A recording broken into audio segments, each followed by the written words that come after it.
So last topic we discussed in the previous lecture, it was a central conic. तो center क्या था? What was center?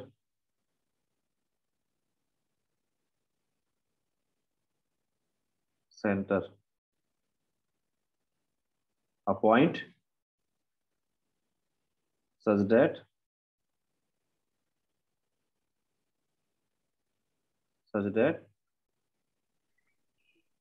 all the chords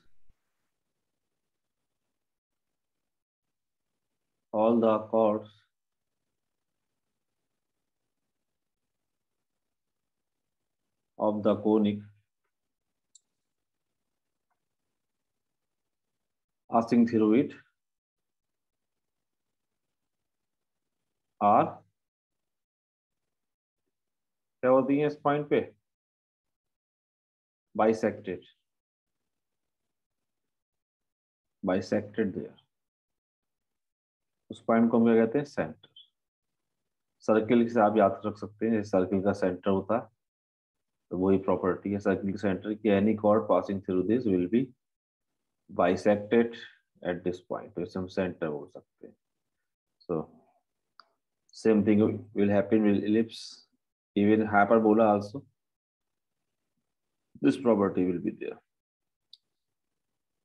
So this is the center. तो जिस conic में centre होगा वो कहेंगे central conics. So how to find the center? What is the equation or what is the coordinates of the center if I want to find this? So that thing we can find by using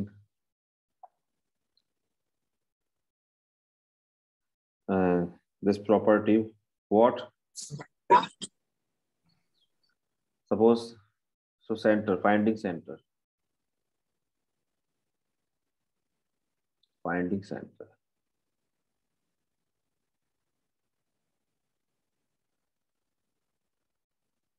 Suppose conic is S.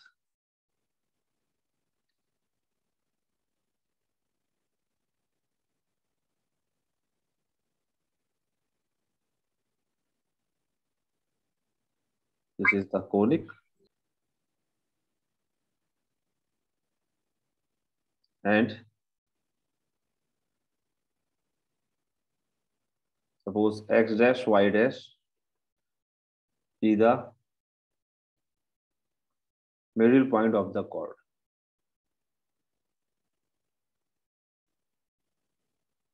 Middle point of the chord.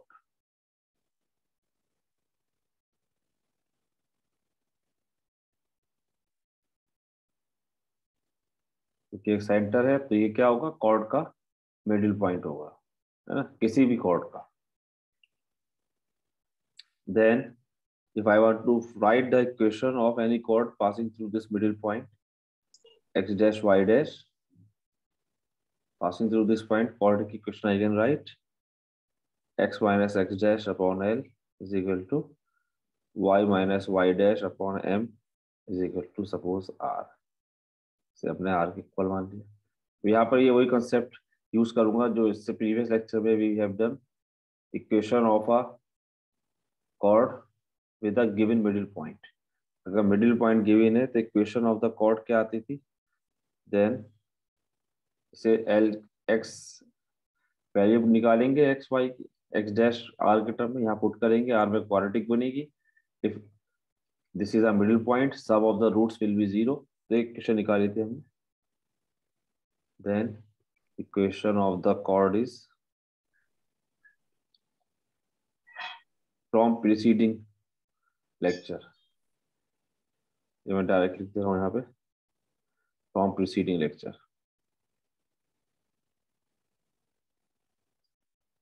ऐसे put करके solve करके sum of the roots was 0. तो सम of the roots आप क्या आ रहे थे? ये आता था sum of the roots is equal to 0 for the middle point. क्योंकि मिडिल पॉइंट में क्या प्रॉपर्टी होगी? Equal in magnitude, opposite in sign. तो इसको हमने सॉल्व करके ये आया था a x dash plus h y dash plus g times of l plus h x dash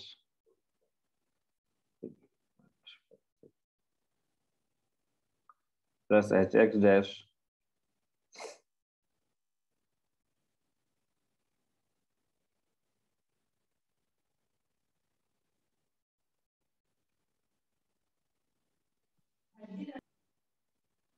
ये क्वेश्चन हमारी निकल गई थी लास्ट टाइम, लास्ट लेक्चर में है ये।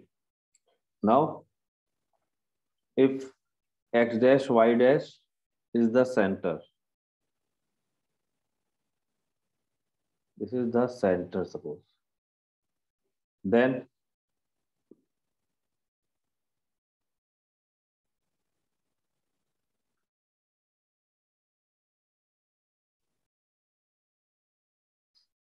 what will happen कि अगर ये सेंटर है then this relation holds true for every values for any ratio of L is to M। अगर ये सेंटर होगा तो कुछ भी रेशियो हम LM ले ले it will always hold, है ना। LM क्या था, यहाँ डायरेक्शन डिसीज थे, बट अगर x dash y dash centre है then above equation is holds for all the values of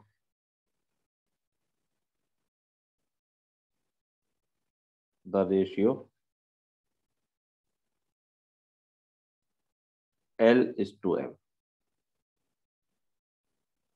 okay, ये सेंटर की प्रॉपर्टी है, it will be dividing every chord, it will be bisecting every chord।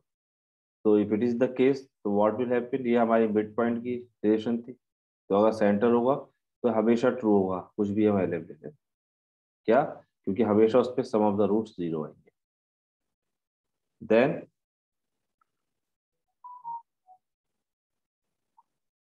if it is so that it is always zero, then this coefficient of LM they will be zero।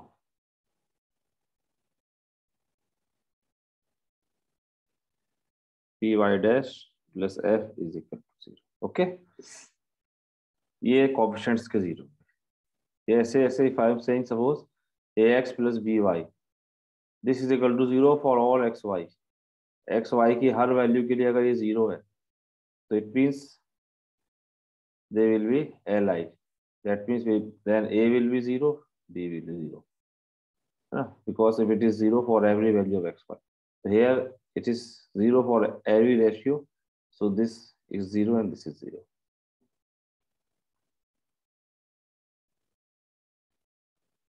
So if it is zero, इसे हम solve कर सकते हैं। यहाँ पे I will find a value of x dash y dash। After solving this, it will give you, क्योंकि g, f, h, a they are some constant, so this implies that x dash is equal to hf minus bg upon ab minus h square, and y dash is hg minus af upon ab minus h square। So these are the coordinates of the center।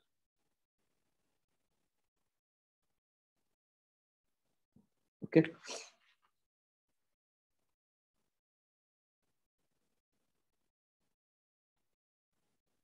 ठीक है भाई।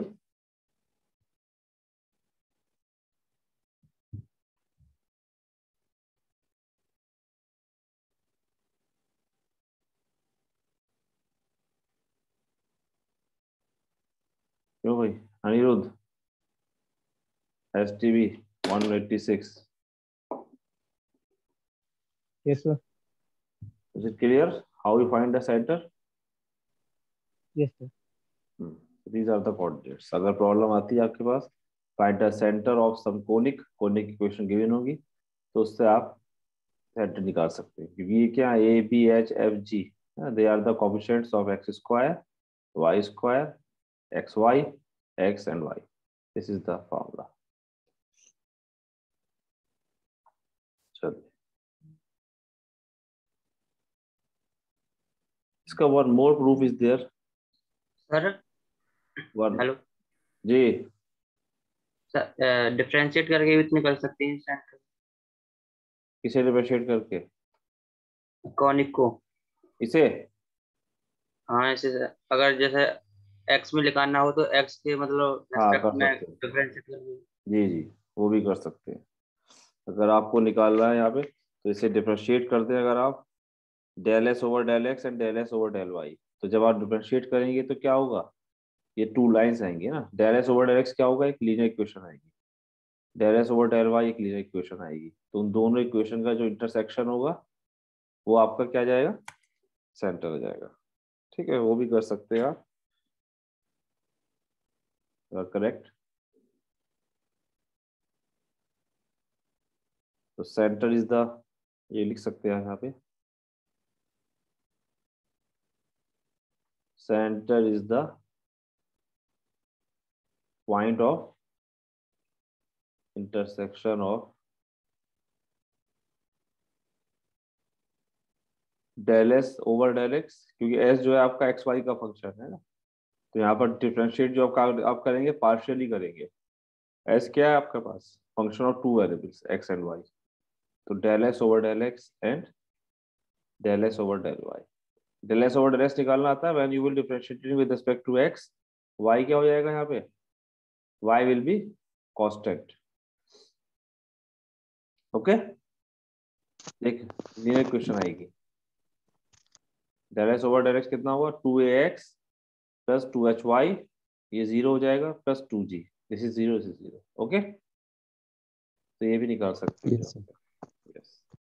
One more method is there, alternative method. One more alternative method. One more way is there to find the center.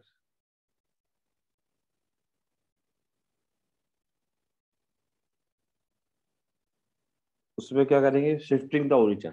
If we shift the origin to the center, then we can also find this.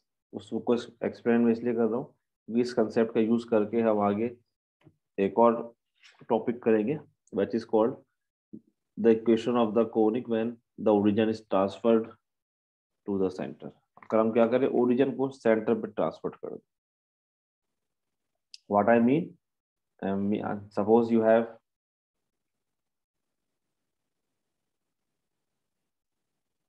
I have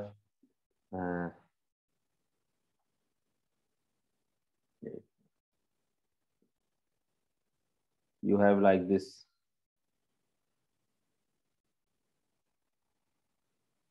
Suppose this is your origin, and what I am doing now, I am shifting the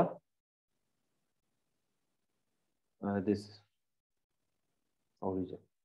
अभी तो you have this just, yes, this is origin है ना। origin का coordinate 0 0 है। It is your suppose x axis, this is your y axis, and suppose this is the center of some conic, जिसे I am denoting by O dash.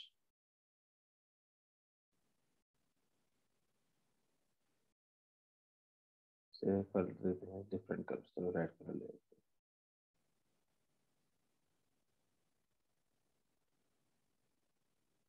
Just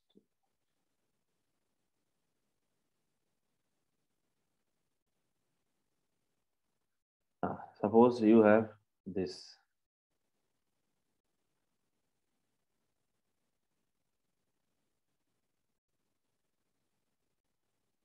So this was the center of some conic.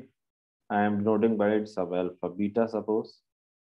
So what I want to do, if I am shifting the origin it here, this is the concept I want to use. So what will happen actually? Suppose if you have some point here x comma y with respect to the old coordinate system,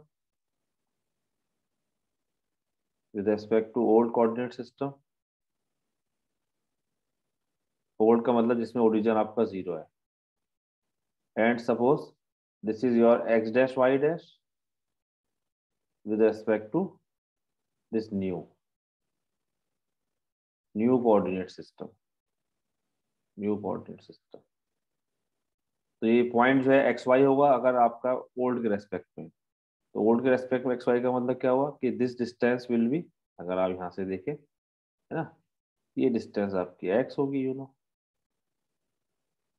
and this distance will be Y, ये distance Y है, and here X dash Y dash का मतलब this distance is x dash, this is your x dash, and this is your y dash in new coordinate system. If I am shifting the origin, ऐसे translation कहते हैं, अगर I am shifting the origin तो क्या होगा, your x will be what actually, तो ये distance, ये कितना ही distance है alpha, तो x will be x dash plus alpha and y will be y dash plus beta, ये लिख सकता हूँ x dash plus alpha, y will be how much, y dash plus beta, this distance is beta. So if origin is the center, what will happen? So if origin is the center, then the extremities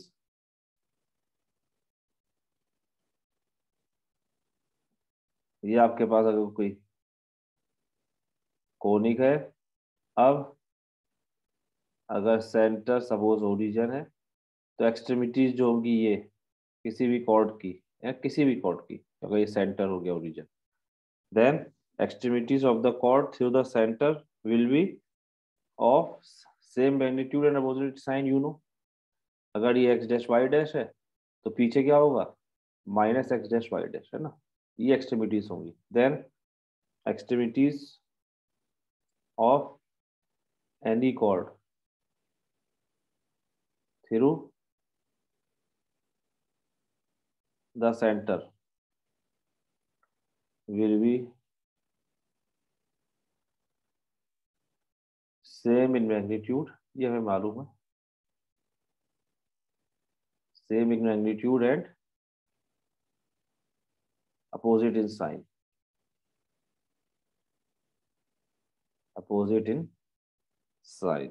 ये होता है concept. So now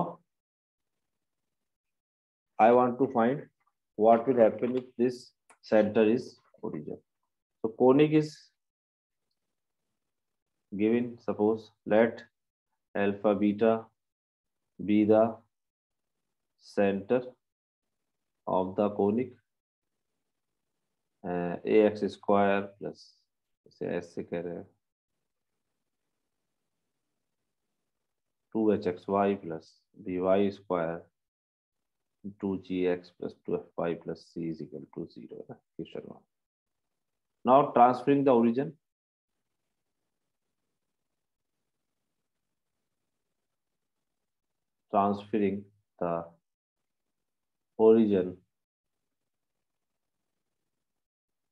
to this center, to alpha beta, condition with axis remaining parallel है ना, access parallel रहेंगी तभी ये होगा कि x will be x dash plus alpha, अगर ये पैरेलल नहीं है तो I cannot write x is equal to x dash plus alpha, and it is understood from this geometry. So this is the condition with both the axes remaining parallel.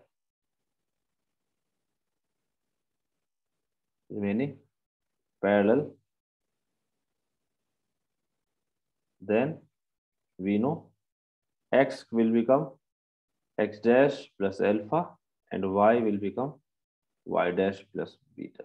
So in 1, अगर इस form 1 में put कर दे इस value को यहाँ पर, तो you will be getting a of x dash plus alpha whole square plus twice h x dash plus alpha y dash plus beta plus b y dash plus beta whole square twice g x dash plus alpha and plus 2f y dash plus beta plus c is equal to 0. Keep in mind I want to find alpha beta क्योंकि center alpha beta है आपका which has been shifted to origin, so now it is the coordinates. Or I can write इसे if I will open तो I can write पहले x dash के term अगर हम लिखें तो ये x dash square x dash y dash plus b y dash square plus 2x dash का term I am writing, so it will be a alpha plus h beta plus g plus 2y dash term is h alpha plus b beta plus f and plus a alpha square twice h alpha beta plus b beta square है ना, so ये सब term आ जाएंगे alpha beta के plus 2g alpha plus 2f c is equal to 0. Suppose it is question number 2. तो यहाँ से alpha beta को हमें सॉल्व करना है and we have one condition. What is the condition? That this is the chord है ना, ये आपके पास इक्वेशन आ गई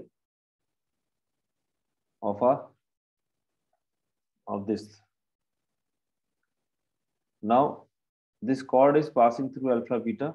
It has the property that it will be passing through 2 points x dash y dash and minus x dash y dash है ना, इससे पास हो गया. तो इससे क्या होगा? what will happen that your odd term will be all odd term will become 0. odd term जो होंगे वो आपके 0 बन जाएंगे यहाँ पे जो आपने लिखा है. How? You can do one calculation, otherwise उससे आपको आइडिया लग जाएगा. सो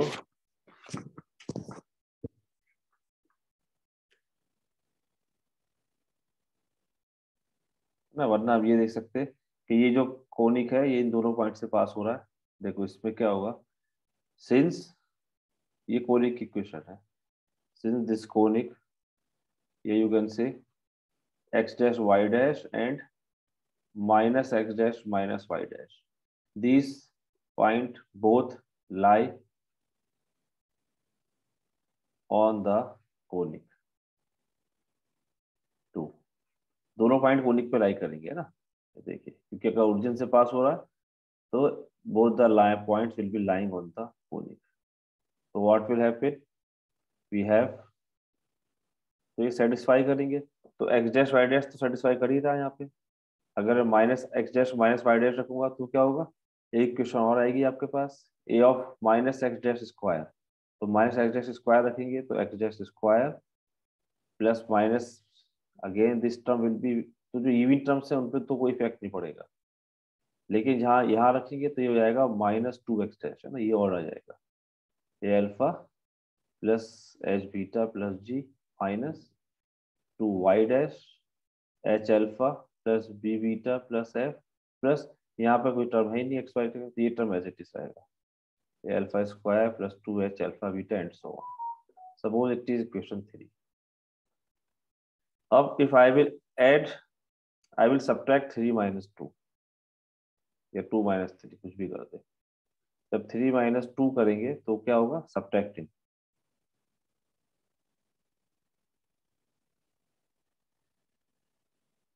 वी गेट, देखिए ये टर्म्स कैंसिल हो जाएंगे सेम है ना, सब्ट्रैक्ट करा तो, और ये जो प्लस माइनस ये ऐड हो जाएगा. तो जब आप ऐड करेंगे what you will be getting? We get 4x dash, ये ऐड होगा a alpha plus h beta plus g and plus 4y dash h alpha plus B beta plus f is equal to 0, क्योंकि ये पूरा term भी minus होके cancel है ना. तो this whole term will be cancel out, this will be cancel out with this term, क्योंकि even थे, बस ये माइनस साइन था तो प्लस होके ऐड हो जाएगा. तो you will be getting this subtracting this, और यू कैन से 4 भी 0 में चला जाएगा, 4 से डिवाइड कर दे तो यू हैव, इसे 4 को भी हटा सकते हैं नेक्स्ट स्टेप पे. तो you have this. Now since this is true again for all values of x dash and y dash, क्यों? क्योंकि we are taking alpha beta as a centre. तो जब अल्फा बीटा सेंटर है तो हमेशा X dash Y dash की value जो आएंगी आपको अपोजिट साइन में आएंगी। So this relation is always true, ये हमेशा ट्रू होगा, चाहे कुछ भी आप एक्स डैश वाई डैश ले लें, है ना, डजेंट मैटर। अगर आप यहाँ 1 2 लेंगे -2 तो since the above relation is true for all values of x dash and y dash, so we get the coefficient must be 0. A alpha plus h beta plus g is equal to 0 and h alpha plus b beta plus f is equal to, हाँ, तो वही relation निकल के आ गई यहाँ पर जो यहाँ निकल के आई थी, ये तो थी x डैश प्लस यहाँ पर set x dash y dash लिया था हमने, यहाँ पर भी लिया, एक ही बात। So here when you will solve it, it will give you the equation of the center. So this implies that alpha is hf minus bg upon ab minus h square and beta is equal to hg minus af upon ab minus h square. Okay. So this is the alternate way of finding the center. अब यहाँ पे कुछ case बन सकते हैं, if your ab minus h square is 0 and numerator is not 0, तो अगर ab minus h square 0 होगा तो कोनिक का क्या हो जाएगा, it has center at infinity you can say, या it has no center, क्योंकि denominator 0, numerator is not 0, so you can say it has center at infinity or no center. So that is the case of a parabola. Parabola एक ऐसा conic है जिसका centre आपका centre नहीं होता, या you can say it has a centre at infinity.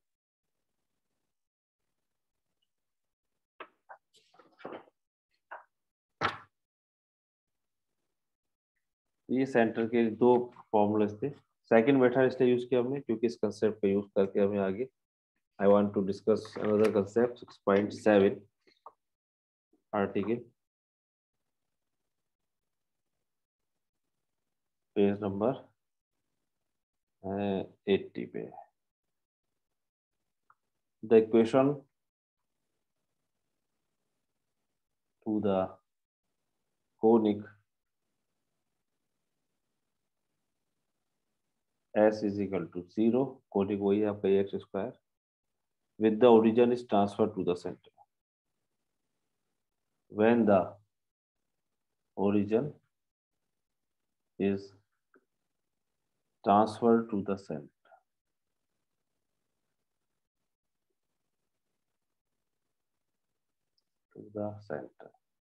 ठीक, अगर आपका ट्रांसफर सेंटर को हमने ट्रांसफर कर दिया है ओरिजिन पर, तो इस कोनिक की इक्वेशन क्या है, हमें कोनिक की इक्वेशन निकालनी है।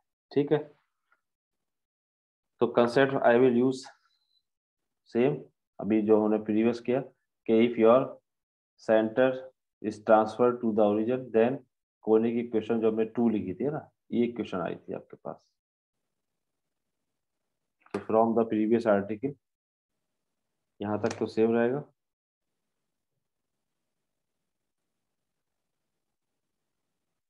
तो सेंटर अल्फा बीटा कोऑर्डिनेट्स जो हमारे गिवन बाय थे that, so from previous article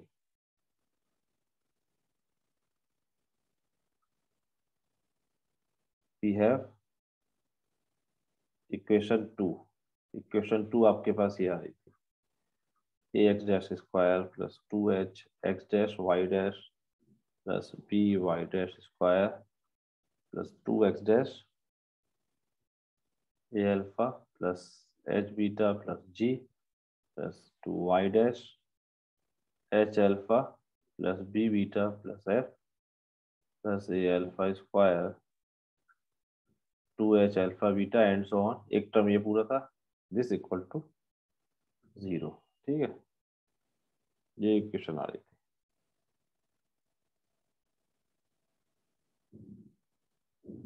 Now when origin is changing to the center, what will happen?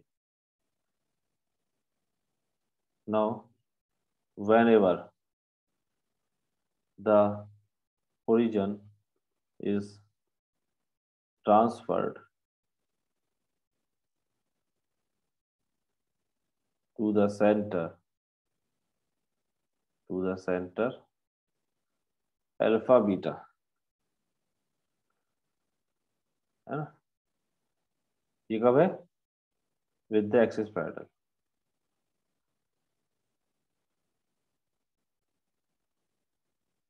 तब ये आपके पास इक्वेशन आएगी। Now if I will take the, अब ये चीज आपके पास क्या है? जीरो है। देखिए अब अगर हम कांस्टेंट टर्म देखें, now I am saying the, I am looking at the constant term, the constant term.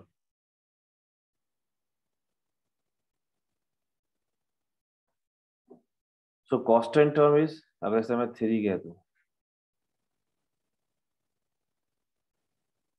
This equal to what? a alpha square plus twice h alpha beta plus b beta square plus g alpha plus c। ये constant term है आपका, है ना। तो equation of the conic तो आपके पास ये आ गई है। This is the equation of a conic जब सेंटर ट्रांसफर्ड हो गया है ओरिजिन पर। यहाँ पर कांस्टेंट टर्म क्या होगा इसको और देख ले, क्योंकि ये सब तो आपके पास कोऑर्डिनेट्स आ गए, ये आ गया, ये आ गया। दिस आई कैन राइट, देखिए अगर यहाँ थोड़ा सा से स्टैंडर्ड फॉर्म एक नोटेशन देना चाहता हूँ, इसलिए I am doing some arrangement of terms. अगर अल्फा कॉमन लिया तो यू हैव ए अल्फा, इस टर्म से H beta plus G, 2g नहीं लिखा, जी ले लिया, 2g अल्फा को आपने ब्रेक करा है, G alpha plus G alpha. ठीक है, क्यों करा भी पता चल जाएगा, एक जी अल्फा भी स्ट्रिंग रिमेनिंग है। Then I will take common beta, so you will be having H alpha plus B beta plus F, and यहाँ पर एफ बीटा को ब्रेक कर लिया 2 पे, you will be having g alpha plus f beta plus c. ये क्यों करा? क्योंकि हमें मालूम है, कभी निकाला था, ये जो टर्म होता है ये जीरो होते हैं इफ सेंटर इज ओरिजिन। तो क्या होगा? ये भी जीरो है and this is also zero. So you have, this is 0, only the term g alpha plus f beta plus c. तो our constant term will become this. और इसको क्या लिख सकता हूँ मैं? g of, अब अगर constant आपको सेंटर पता है अल्फा, तो अल्फा की वैल्यू क्या थी? hf minus B ji.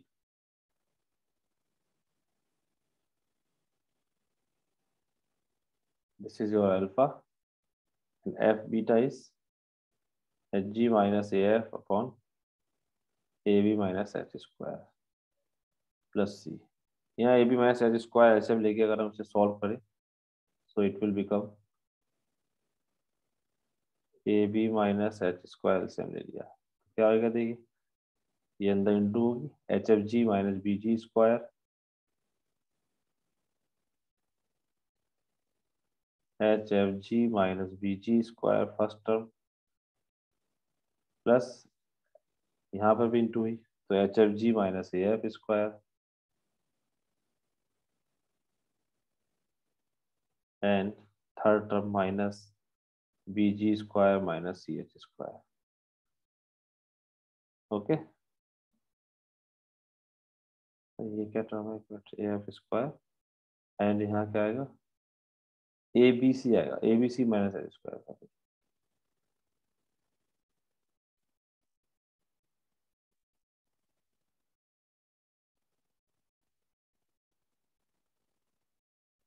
Minus A F square plus A B C minus A H square. ये क्या है? इसे अगर मैं पहले ए बी सी टर्म लिख लूँ, a B C plus f g h will be adding, तो it will become twice f g H minus A F square minus B ji square minus C h square upon a B minus H square. इसे हम क्या लिखते हैं? ये क्या चीज होती है? एक सिंबल यूज किया इसके लिए, पता है किसी को? ये जो न्यूमेटर में लिखा है इसे हम क्यों डिनोट करते हैं? By one symbol, A B C plus 12 G H minus A F square minus B ji square minus C H. Delta से करो। हाँ, डेल्टा से, डेल्टा अपॉन डी कह सकता हूँ, है ना, वेयर डेल्टा क्या होता है एक्चुअली, ये डिटरमिनेंट आता है A H G row column same B C F है ना, और D A B minus H square. तो ये आपका कांस्टेंट टर्म्स की वैल्यू ये आ जाएगी। तो that means equation 10 equation 3 can be written as, equation 3 क्या थी आपकी, कोनिक इक्वेशन थी when centre shifted to the origin. तो ये कांस्टेंट टर्म में निकाले, तो बाकी फर्स्ट टर्म्स तो ऐसे ही रहेंगी। क्या हो जाएगी, a x dash square plus 2h x dash Y dash plus b y dash square. अच्छा और टर्म कोई आएगा नहीं इसमें क्योंकि ये जीरो है ना, ये तो जीरो होता है, और टर्म हमेशा जीरो हो जाएंगे। क्या बचेगा प्लस ये, इसकी वैल्यू हमने अभी निकाल ली है, delta upon D is equal to 0। So this is the equation of a conic when your center shifted to the triangle origin. Example 1 है इसमें, पेज नंबर 81 पर, इससे आप सॉल्व करेंगे। होम असाइनमेंट है, इसमें एक करेक्शन है। Find the centre of the conic. तो कोनिक जो है वो X square minus X Y minus Y square, यहाँ माइनस 6x है, बुक में प्लस दिया हुआ है, यहाँ माइनस कर लीजिएगा वरना आंसर नहीं आएगा। Minus 3y plus 5 is equal to